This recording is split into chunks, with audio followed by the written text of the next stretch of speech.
सिंह चारण है और मैं बीकानेर जिला का निवासी हूँ और मेरी प्रारंभिक शिक्षा मेरे गांव के नज़दीक ही कालू कस्बे से हुई है और 12वीं की शिक्षा है वो मेरी डीडवाना नागौर से हुई है और स्नातक और प्रास्नातक की शिक्षा है मेरी महाराजा गंगा सिंह विश्वविद्यालय बीकानेर से हुई है और वर्तमान में मैं स्कूल व्याख्याता हिंदी के पद पर कार्यरत हूँ और आज आपके सामने साक्षात्कार देने के लिए इंटरव्यू पैनल के सामने उपस्थित हूँ। सर, बीकानेर की साक्षरता दर कितनी है? जी सर। बीकानेर की साक्षरता दर कितनी है? जी क्षमा चाहूँगा सर। कोई बात नहीं। लिंगानुपात? जी सर क्षमा चाहूँगा। आप बीकानेर के और कौन कौन से नाम है जो उन नामों से बीकानेर जाना जाता है? सर बीकाणा। हाँ सर। जी सर। और इसे राती घाटी भी कहते हैं सर? जी सर बिल्कुल राती घाटी। राती घाटी क्यों कहते हैं सर इसे? सर एक स्थान पर पूरा कंफर्म तो मैं नहीं बता सकता लेकिन यह इस स्थान है जहाँ पर लाल मिट्टी का मतलब मिट्टी है वो लाल रंग की है और वहाँ पर कोई युद्ध का इस प्रकार की कोई घटना हुई थी उसके कारण इसके राती घाटी कहा जाता है। सर, बीकानेर की तरफ मिट्टी के या रेत के बड़े बड़े टीले हैं, उनको सर क्या कहते हैं? हेलो, आवाज आ रही है सर? जी जी सर। धोरे। हाँ सर, वे टीले। दोहरे कहते हैं सर। तो जी सर जी। बीकान दोरा दोरा को दोरी किसे कहा जाता है? दोरा का दोरी। हाँ सर। जी सर क्षमा चाहूँगा। कोई बात नहीं सर। सर, बीकानेर राज परिवार में बहुत बड़े कवि हुए थे सर, उनका नाम बताइए आप। श्री पृथ्वीराज राठौड़। उनकी कौन कौन सी रचनाएं हैं सर? सर उनकी सबसे प्रसिद्ध रचना है बेली किशन रुक्मनेरी जिसे दुर्सा आडा ने 5वां वेद और 18वां पुराण कहा है सर। तो सर, बेली कृष्ण रुक्मणी का आधार ग्रंथ कौन सा रहा है? सिर्फ भागवत जहाँ तक मैं याद कर पा रहा हूँ भागवत को आधार बना करके श्री कृष्ण और राधा के प्रेम को आधार बना करके ये ग्रंथ लिखा गया। सर, इस ग्रंथ को खोजकर्ता किसे माने जाते हैं? जी सर। इस ग्रंथ के खोजकर्ता किसे माने जाते हैं? ये और राव जेएफसी को छंद ये विस्मृति के गर्भ में पड़े हुए थे। जी सर जहाँ तक मुझे याद है या जहाँ तक मैं याद कर पा रहा हूँ पी टेसिटोरी ने शायद चारणों के ऊपर काफी काम किया था तो उस समय उन्होंने इन ग्रंथों की खोज की थी सर। तो सर, टेस्ट स्टोरी को दोरा का दोरी किसने कहा, ये बताइए। जी सर वो याद ये नहीं कर पा रचना का रहा नाम हूँ। भी है सर। क्षमा बीकानेर चाहूंगा और सर। कोई बात नहीं सर। बीकानेर और नागौर के बीच में एक बहुत बड़ा युद्ध हुआ था सर, इतिहास में बहुत जी प्रसिद्ध भी रहा। जी जी सर। जी सर 1644 के अंदर मतीरे की राड़ हुई थी। बीकानेर के राजा उस समय करण सिंह थे और नागौर के राजा अमर सिंह थे जिसमें बाद में बीकानेर की जीत हुई थी सर। तो सर, ये जो बीकानेर में जो ये मतीरे की राड़ हुई थी, जो ये मतीरा था वो नागौर की सीमा में था या बीकानेर की सीमा में था? जी सर इसको लेकर मैं कंफर्म नहीं। कोई बात नहीं सर। तार सप्तक में एक बीकानेर का कवि आते हैं सर, उनका क्या नाम था? जी सर बीकानेर के कवि नंद किशोर आचार्य। उनकी रचनाओं का नाम बताइए। जी सर उनका जो पाल घर और छीलते हुए अपने को अभी साहित्य अकादमी पुरस्कार भी मिला है और जिला जिले इस प्रकार से नाम से भी एक सर उनकी रचना है। ये सर पागल जो घर। जूनागढ़ का किला, हाँ हाँ सर, जूनागढ़ का किला है, किस श्रेणी का किला है? ये सर धानव श्रेणी का किला है। सर, गोल्डन जुबली म्यूजियम, इसका उद्घाटन किसने किया था सर? जी सर क्षमा चाहूंगा आवाज नहीं आ रही। गोल्डन जुबली म्यूजियम जो बीकानेर में है, जो इसका उद्घाटन किसने किया था? आवाज आ रही सर? हाँ जी जी सर आ रही है आवाज। हाँ सर, क्षमा चाहूंगा बताइए। सर। क्षमा चाहूंगा सर। ठीक सर, कोई बात नहीं। मेरे प्रश्न पूरे हुए और मैं अगले सदस्य को आमंत्रित करना चाहता हूँ। जी सर धन्यवाद। जी सर। हाँ नमस्ते मैम। सर नमस्ते सर, अभी आपसे तार सप्तक के बारे में पूछा गया था, सर चारों सप्तकों के समय बता दीजिए, चारों सप्तकों का समय क्या था? जी मैम, सबसे पहला जो सप्तक आया था सर, वो मैम वो 1943 में आया था, जिससे बाद में प्रयोगवाद का प्रारंभ या प्रयोगवाद की शुरुआत होती है। दूसरा तार सप्तक है वो 1951 में आया था, तीसरा 1959 में आया था, और जो चौथा और अंतिम जो तार सप्तक आया था उसके 20 साल बाद में 1979 में आया था। जी सर। तो तार सप्तक से आप क्या समझते हैं?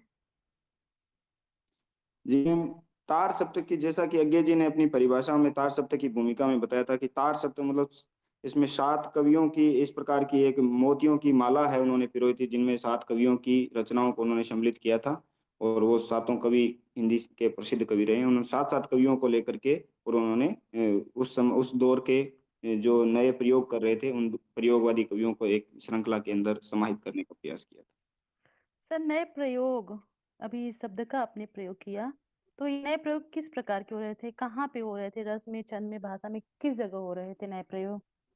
उपमानों में किस में हो रहे थे? प्रतीकों में किस चीज में आप मतलब नए प्रयोग हो रहे थे? जी मैम, सभी दृष्टियों से अज्ञे जी ने जैसा कि बताया था कि घिस गए हैं पुराने उपमान, वो वासना अधिक डसने से मुलम्मा पीछे छूट जाता है, इस प्रकार की उनकी कुछ पंक्तियां हैं। तो उसमें उन्होंने बताया था कि नए तरीके से जो कला के क्षेत्र में भी और जो भाषा है और शिल्प के क्षेत्र में उन्होंने है वो नए नए प्रतीकों का, नए नए उपमानों का है वो उन्होंने प्रयोग किया था, और जो पुराने प्रतीक थे उनकी जगह हिंदी में नए प्रतीकों का और नए उपमानों का उन्होंने प्रयोग किया था उस समय के कवि। सर आधुनिक काल के आपके प्रिय कवि कौन है सर? आधुनिक काल में मेरे निराला जी। जी सर। सर निराला जी के बारे में कुछ बताएं। मैं निराला जी का जीवन अभावों में बीता था, और जैसा निराला जी ने अपने जीवन के अंदर जिन जिन समस्याओं का सामना किया था, वैसी समस्याओं के अंदर मतलब जो गूदड़ी के लाल होते हैं उसी प्रकार के उनका जन्म, उनका इतिहास रहा है। जैसा तुलसीदास जी का साम्य और निराला जी के साम्य अगर देखें तो बहुत कुछ सटीकता बैठती है उनके जीवन के संघर्षों में। जैसे तुलसीदास जी ने भी लिखा है कि जो अपने जीवन के बारे में लिखा है उन्होंने कि भाई मात पिता जग जाहि तजो विधि हून लिखी कछु भाल भलाई, उसी प्रकार का जो जीवन है, उसी प्रकार की जो संघर्ष है उन जो उनके माता का, पिता का, भाई का, पत्नी का, और यहाँ तक कि उनकी एकमात्र इकलौती जो पुत्री है सरोज, उसका भी देहांत हो जाता है। इस प्रकार का अभावों भरा जीवन रहा था, लेकिन फिर भी उन्होंने साहित्य को निरंतर है वो संचित किया और साहित्य को साधना करते रहे, और आज हिंदी के क्षेत्र में निराला जी का अपना एक अलग मुकाम है। जी सर। सर सरोज स्मृति अभी बताया, इसे क्या माना जाता है सर हिंदी साहित्य का? मैम, इसे हिंदी साहित्य का प्रथम शोक गीत माना जाता है। जी सर। सर इसकी रचना कब हुई थी? मैम, इसकी रचना जहाँ तक मैं याद कर पा 1935 में हुई थी। जी सर। सर अच्छा, निराला की रचनाओं के नाम बता दीजिए जो अभी आपको याद हो। मैम, निराला की सबसे महत्वपूर्ण रचना तो राम की शक्ति पूजा है, और सरोज स्मृति है, और परिमल, गीतिका, अनामिका, इस प्रकार की उनकी तुलसीदास, क्या बेला, निराला ने अर्चना, नए पत्ते, कुकुरमुत्ता, ये सभी उनकी रचनाएं हैं। क्या निराला ने उपन्यास भी लिखा है सर? मैम, लिखे हैं कुल्ली क्या? भाट, कुल, कुल्ली भाट नाम से लिखा है उन्होंने। जी सर। अच्छा सर, अब ये बताइए कि आप पढ़ के क्या आए हैं, वहां से भी प्रश्न हो जाए तो अच्छा रहेगा। जी मैम, मैं आज मैम भक्ति काल पढ़ के आया। अच्छा, आज काफी लोग भक्ति काल पढ़ के आए हैं। फिर वही, चलिए विशेष सर कहाँ से पूछा जाए? भक्ति काल में सभी जगह से। सर आप तुलसी का कोई पद सुनाइए। जी मैम, मैं जो विनय पत्रिका है उसमें से एक पद सुनाना जी चाहता हूँ मैं, अनुमति हो तो आपकी। जी जी सर बिल्कुल। श्री रामचंद्र कृपालु भज मन हरण भव भय दारुणम, नव कंज लोचन कंज मुख कर कंज पद कंजारुणम, कंदर्प अगणित अमित छवि नव नील नीरद सुंदरम, पटपीत मानुह तड़ित रुचि सुचि नौमि जनक सुतावरम, भज दीन बंधु दिनेश दानव दैत्य वंश निकंदनम, रघुनंद आनंद कंद कौशल चंद दशरथ नंदनम। इसी प्रकार से मैम आगे काफी बड़ा पद है। जी सर, बिल्कुल। अच्छा सर, ये बताइए कि तुलसीदास की कितनी रचनाओं में उत्तरकांड पाए जाते हैं? कौन कौन से हैं वो?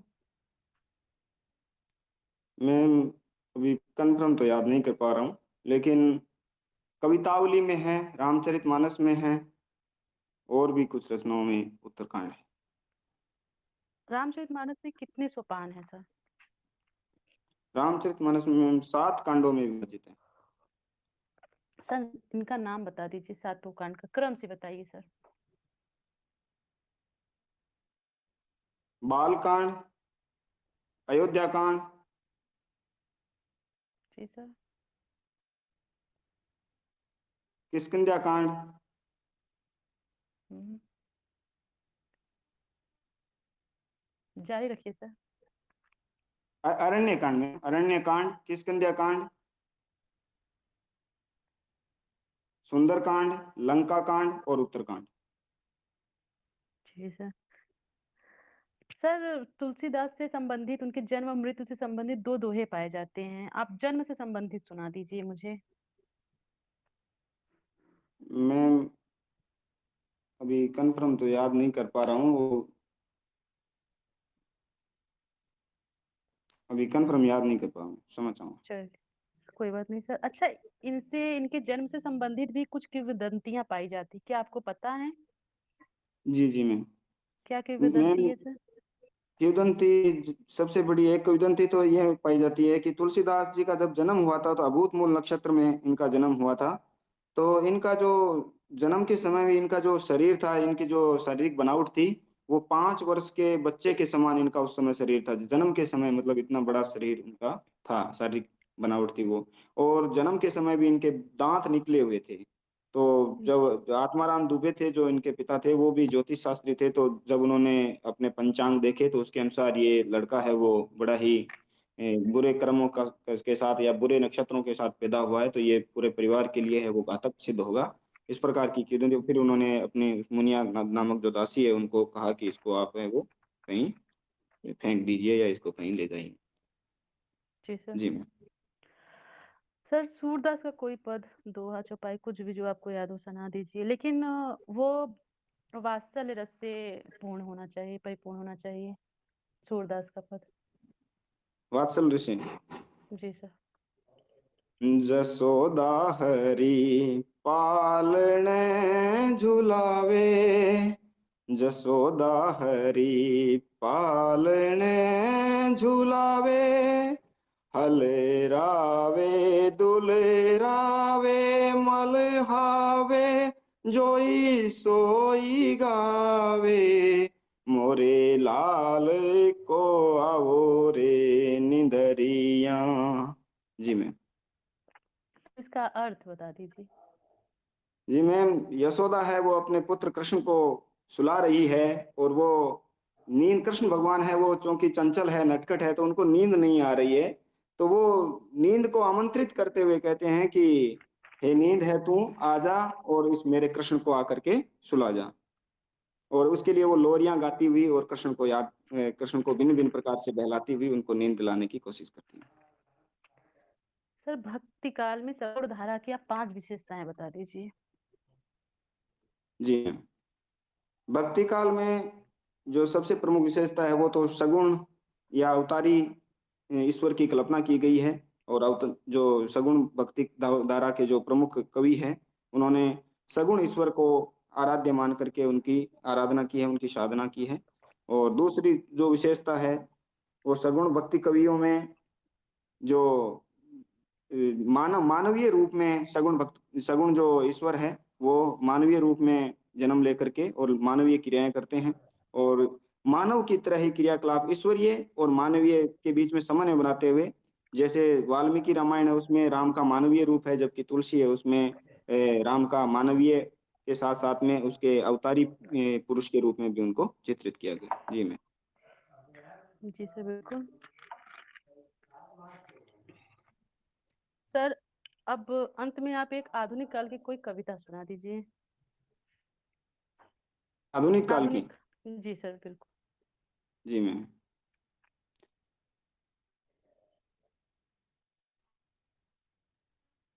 मैम, मैं जयशंकर प्रसाद की कामायनी से जी पंक्ति सर, सुनाना बिल्कुल। चाहूंगा। जी सर।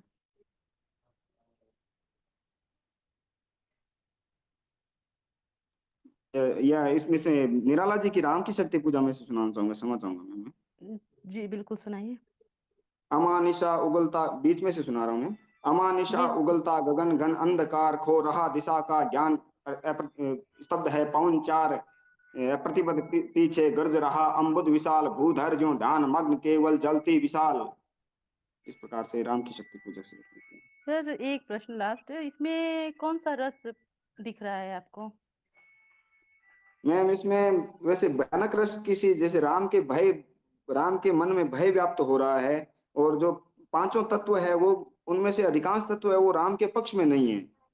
जैसे अमानिशा उगलता गगन घन अंधकार, तो जो आकाश तत्व है वो भी राम के खिलाफ है, मतलब चारों तरफ से अंधेरा बढ़ा रखा है। अमानिशा उगलता गगन घन अंधकार, खो रहा दिशा का ज्ञान, स्तब्ध है पवन चार, और जो पवन तत्व है, वायु तत्व है, वो भी राम के खिलाफ है, वो भी कुछ नहीं बोल रहा है, राम के पक्ष में नहीं है। इसी प्रकार से हो रहा, स्तब्ध है पवन चार, अप्रतिहत पीछे गर्ज रहा अम्बुद विशाल, और पीछे जो जल तत्व है वो भी पीछे पीछे गर्जना कर रहा है। इस प्रकार से और इस प्रकार से जलती केवल मशाल, एक जो प्रकाश तत्व है, जो वही एक राम के सामने आशा की एक किरण लेकर के उपस्थित है। बाकी अधिकांश तत्व है, जो पांच तत्व हैं जिनसे पृथ्वी बनी हुई है, सृष्टि बनी हुई है, उनमें से अधिकांश तत्व उस समय राम के खिलाफ है।